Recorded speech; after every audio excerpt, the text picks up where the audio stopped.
Isang magandang araw sa inyo guys. Andito na naman po ang inyong lingkod na vlogger. Ang ituturo ko po ngayon ay kung paano i-convert itong DVD player para maging television.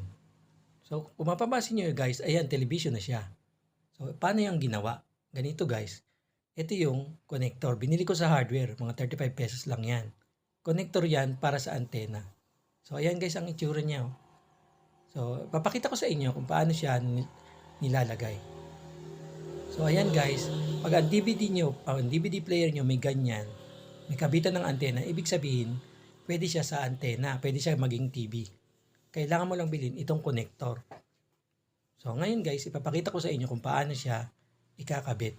So ayan guys yung dulo, tapos lalagay natin dyan yung cord ng antena. Yan, ganyan guys. So dyan yan ilalagay.